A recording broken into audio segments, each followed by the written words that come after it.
आज है 23 जुलाई 2023, दिन रविवार। Welcome back to Clean News UP. चलिए देखते हैं उत्तर प्रदेश की 25 फटाफट बड़ी खबरों को। घरों और दुकानों के सीसीटीवी कैमरे कंट्रोल रूम से जुड़ेंगे, योगी सरकार की तैयारी। योगी सरकार निजी प्रतिष्ठानों, घरों, bank, hospital, petrol pump, park, mall, school, सरकारी विभागों इत्यादि में लगे हुए सीसीटीवी कैमरों को integrated command and control centre से जोड़ने का कार्य करेगी। प्रदेश के हर एक शहर को सेफ सिटी के रूप में विकसित करने का कार्य 3 चरणों में पूरा करना होगा। पहले चरण में 17 नगर निगम, दूसरे में 200 नगर पालिकाएं, वहीं तीसरे चरण में प्राप्त वीडियो में वीडियो एनालिटिक्स का इस्तेमाल कर सुरक्षा के दायरे को और भी बढ़ाया जाएगा। गोरखपुर में रामगढ़ताल रिंग रोड समेत 43 विकास परियोजनाओं का शिलान्यास करेंगे सीएम योगी। गोरखपुर शहर में सीएम योगी आज रविवार को रामगढ़ताल रिंग रोड सहित 43 विकास परियोजनाओं का शिलान्यास करेंगे। इसमें स्पोर्ट्स कॉम्प्लेक्स के निर्माण के अलावा 63 परिषदीय स्कूल्स के कायाकल्प की योजना शामिल है। सीएम के कार्यक्रम को लेकर अधिकारी तैयारी में जुटे रहे। अधिकारियों का कहना है कि इससे शहर के विकास को गति मिलेगी। प्रशासनिक अधिकारियों के अनुसार सीएम योगी आज रविवार को रामगढ़ताल के किनारे पैडलेगंज से RKB के होते हुए सहारा स्टेट तक 2 लेन ताल रिंग रोड का भी शिलान्यास करेंगे। प्रयागराज जंक्शन समेत 5 स्टेशन पर मिलने लगा 20 रुपए वाला खाना, लगाए गए 2 स्टॉल। जंक्शन पर यात्रियों को 20 रुपए वाला इकोनॉमी भोजन मिलना शुरू हो गया। यहां सभी प्लेटफॉर्म पर इसके 2 स्टॉल लगाए गए। उत्तर मध्य रेलवे के प्रयागराज मंडल में जंक्शन के साथ ही कानपुर सेंट्रल, इटावा, टूंडला और अलीगढ़ रेलवे स्टेशन पर यह सुविधा उपलब्ध हो गई है। PHU के स्नातक पाठ्यक्रमों में प्रवेश के लिए नए अभ्यर्थियों को मौका, रजिस्ट्रेशन जारी। काशी हिंदू विश्वविद्यालय ने स्नातक पाठ्यक्रमों में प्रवेश के इच्छुक अभ्यर्थियों को बड़ी राहत दी। विश्वविद्यालय ने नए अभ्यर्थियों को भी पंजीकरण का एक अवसर दिया। वे अभ्यर्थी भी PHU के स्नातक पाठ्यक्रमों में प्रवेश के लिए पंजीकरण कर सकते हैं, जिन्होंने NTA का फॉर्म भरते समय काशी हिंदू विश्वविद्यालय का विकल्प नहीं भरा था। विश्वविद्यालय की केंद्रीय प्रवेश समिति ने ये फैसला लिया। बता दें कि काशी हिंदू विश्वविद्यालय ने स्नातक पाठ्यक्रमों में प्रवेश के लिए ये बड़ा फैसला लिया है। श्री डोरीलाल अग्रवाल राष्ट्रीय मेधावी दिव्यांग छात्रवृत्ति के आवेदन शुरू। श्री डोरीलाल अग्रवाल राष्ट्रीय मेधावी दिव्यांग छात्रवृत्ति के ऑनलाइन आवेदन की प्रक्रिया शुरू कर दी गई। स्नातक, परास्नातक और व्यावसायिक शिक्षण प्राप्त करने वाले नियमित विद्यार्थी छात्रवृत्ति के लिए आवेदन कर सकते हैं। विकलांग सहायता संस्था और फाउंडेशन के संयुक्त तत्वावधान में दी जाने वाली छात्रवृत्ति के लिए आवेदन की अंतिम तिथि 15 सितंबर है। बच्चों को डायबिटीज से बचाने के योगी सरकार ने दिए निर्देश, अब कक्षा में भी मिल सकेगी छूट। बच्चों में टाइप 1 डायबिटीज के खतरों को देखते हुए योगी सरकार ने राष्ट्रीय बाल अधिकार संरक्षण भारत सरकार के द्वारा दिए गए निर्देशों को प्रदेश में लागू करने का निर्णय लिया। इस संबंध में बेसिक शिक्षा विभाग द्वारा सभी मंडलीय शिक्षा निदेशकों और जिला बेसिक शिक्षा अधिकारियों को निर्देशित किया गया।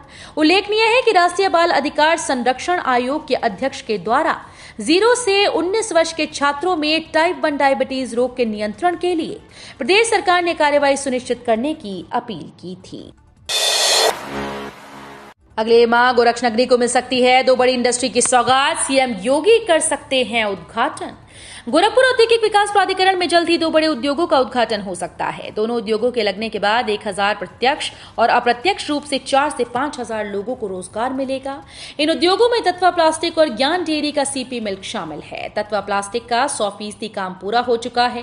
कंपनी ने मुख्यमंत्री से उद्घाटन का समय मांगा है। बनारस से अब सीधे खजुराहो पहुंचेंगे यात्री, लगेंगे मात्र 50 मिनट। लाल बहादुर शास्त्री अंतर्राष्ट्रीय हवाई अड्डे से खजुराहो के लिए अब सीधे विमान सेवा शुरू होगी। यात्री मात्र 50 मिनट में खजुराहो पहुंचेंगे। यात्रियों की मांग को देखते हुए स्पाइस जेट विमान सेवा शुरू करने जा रहा है। वाराणसी से खजुराहो के लिए प्रतिदिन फ्लाइट उड़ेगी और लौटेगी। स्पाइस जेट का विमान 29 अक्टूबर से वाराणसी एयरपोर्ट से खजुराहो के लिए उड़ान भरेगा। यूपी के 2.36 लाख प्राइमरी शिक्षकों को मिलेंगे टैबलेट, सीएम योगी का ऐलान। मुख्यमंत्री योगी आदित्यनाथ ने निर्देश दिए कि डिजिटल लर्निंग को प्रोत्साहित करने के उद्देश्य से प्राथमिक और उच्च प्राथमिक विद्यालयों में संसाधन मुहैया कराए जाएं। ऐसे में प्राथमिक और उच्च प्राथमिक विद्यालयों के 2.36 लाख शिक्षकों को टैबलेट उपलब्ध कराए जाएंगे।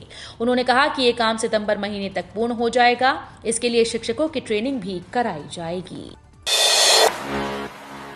यूपी में जमीनों का भूपयोग बदलवाना होगा अब और आसान, मंडलायुक्त ही बदल देंगे। यूपी में उद्योग लगाने के लिए जमीनों का भू उपयोग बदलवाना अब और भी आसान हो जाएगा। उद्यमियों को भू उपयोग बदलवाने के लिए बार बार शासन का चक्कर नहीं लगाना होगा।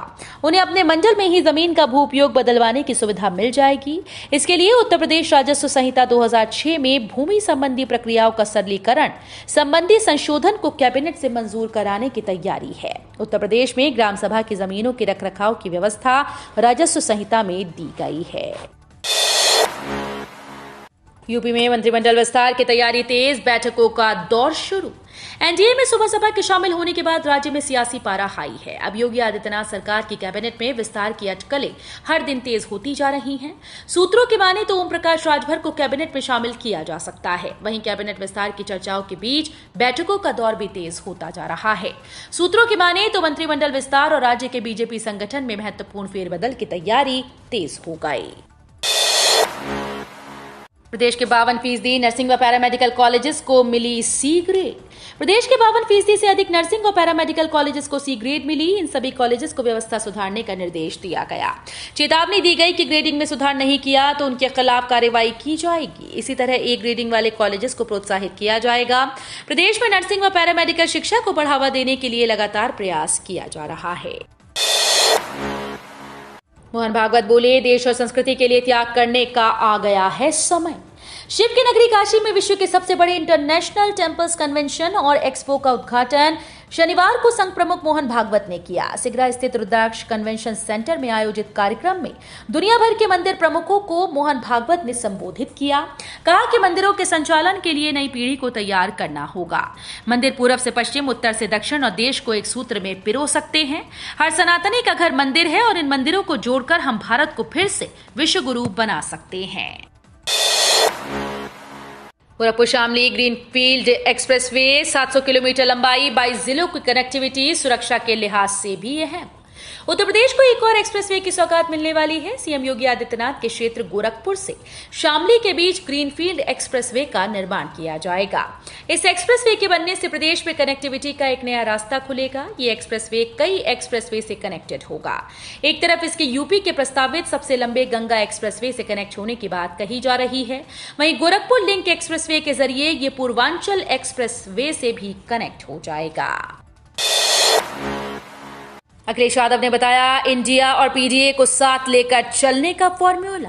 अगले साल होने जा रहे लोकसभा चुनाव के लिए राजनीतिक बिसात बिछने लगी है। केंद्र की नरेंद्र मोदी सरकार को सत्ता से उखाड़ने के लिए विपक्षी दलों ने इंडिया नाम से नया गठबंधन बनाया। विपक्षी दलों के गठबंधन में समाजवादी पार्टी भी शामिल है। अखिलेश यादव उत्तर प्रदेश की राजनीति का बड़ा चेहरा है। उत्तर प्रदेश से लोकसभा की 80 सीट आती हैं। वंदे भारत के बाद एनईआर को मिलने वाली है एक और सौगात, पीएम दिखाएंगे हरी झंडी। वंदे भारत के बाद जल्द ही एनई रेलवे के खाते में एक और सौगात जुड़ने वाली है। इसके साथ ही पुरी जाने वाले श्रद्धालुओं को सहूलियत मिल जाएगी। दरअसल सिकंदराबाद में हुई Indian railway time table committee की बैठक में गोमती नगर गोरखपुर पुरी तक ट्रेन चलाए जाने पर सहमति लगभग बन गई है। रेलवे बोर्ड के निर्देश पर इसके लिए पूर्वोत्तर रेलवे ने एक संभावित टाइम टेबल भी तय कर लिया है।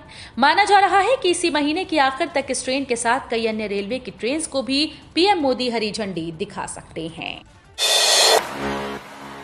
यूपी में इन 2 दिन होगी तेज बारिश, गर्मी से मिलेगी राहत। मानसून की वजह से देश भर के कई राज्यों में झमाझम बारिश हो रही है। पहाड़ों की अगर बात करें या फिर महाराष्ट्र, गुजरात जैसे राज्यों की भारी बारिश से लोगों का जनजीवन अस्त व्यस्त हो गया है। मौसम विभाग का अनुमान है कि कोंकण, मध्य महाराष्ट्र के घाट इलाकों, गुजरात में आज यानी कि आज भारी बरसात होगी। इसके बाद इसमें कमी आ जाएगी। वहीं हिमाचल प्रदेश, उत्तराखंड, पंजाब, दक्षिणी राजस्थान और साउथ वेस्ट मध्य प्रदेश में आज भारी बारिश की चेतावनी है। इसके अलावा उत्तर पश्चिम भारत के हिस्से में 25 जुलाई से तेज बरसात का अलर्ट जारी किया गया है। मेरठ के बाद अब दिल्ली का होगा जेवर एयरपोर्ट से रैपिड कनेक्शन, प्रोजेक्ट पर काम शुरू। राष्ट्रीय राजधानी दिल्ली को एनसीआर के 200 किलोमीटर दायरे वाले शहरों से जोड़ने के लिए रैपिड रेल के दूसरे प्रोजेक्ट पर काम शुरू हो गया। ये दूसरा कॉरिडोर नई दिल्ली रेलवे स्टेशन से आगरा तक जाएगा। ये 2 चरणों में पूरा होगा। पहला चरण नई दिल्ली रेलवे स्टेशन से जेवर में बन रहे नोएडा इंटरनेशनल एयरपोर्ट तक होगा।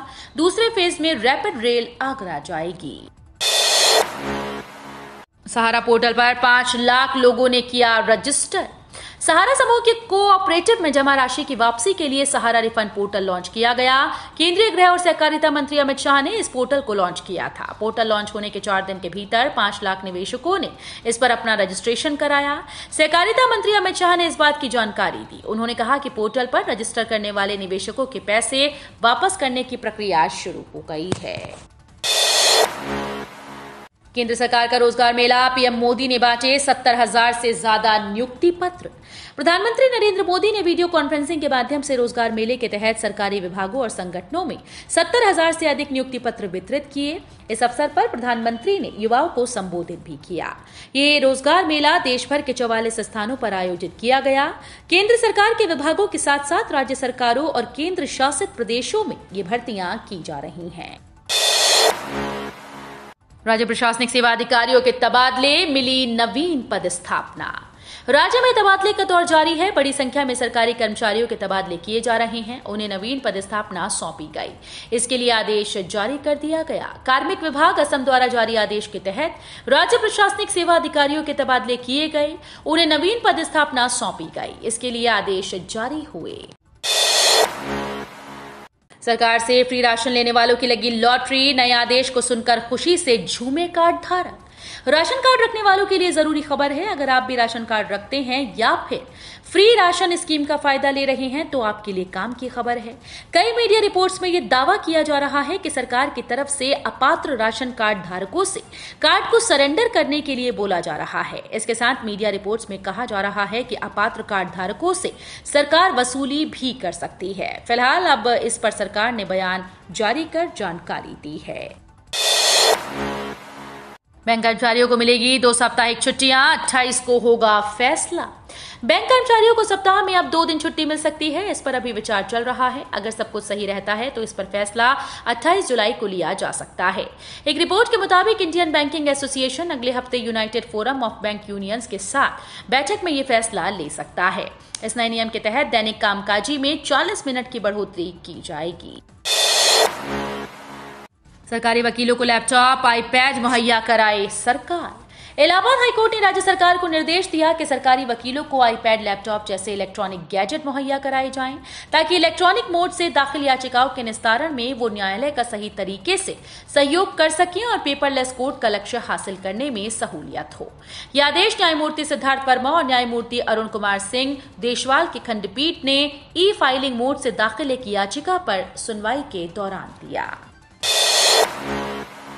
यूपी के 29 जिलों के 137 गांव में होगी चकबंदी, आदेश जारी, क्या होगा फायदा। यूपी के 29 जिलों के 137 गांव में चकबंदी करवाई जाएगी। इस बारे में अपर निदेशक चकबंदी प्राविधिक तरुण कुमार मिश्र की ओर से आदेश जारी किया गया। आदेश के अनुसार इन 74 गांव में से 51 गांव में पहली बार और 23 गांव में दूसरी बार चकबंदी होगी। आदेश में कहा गया कि मुख्यमंत्री की प्रेरणा से गांव में पुनः चकबंदी करवाए जाने के संबंध में सभी तथ्यों की जांच करवाई जाने के बाद नए प्रस्ताव प्राप्त करने के निर्देश प्राप्त हुए हैं। तो ये थी आज की 25 फटाफट बड़ी खबरें। अगर आपको न्यूज पसंद आई हो तो वीडियो को लाइक और शेयर जरूर करें। धन्यवाद।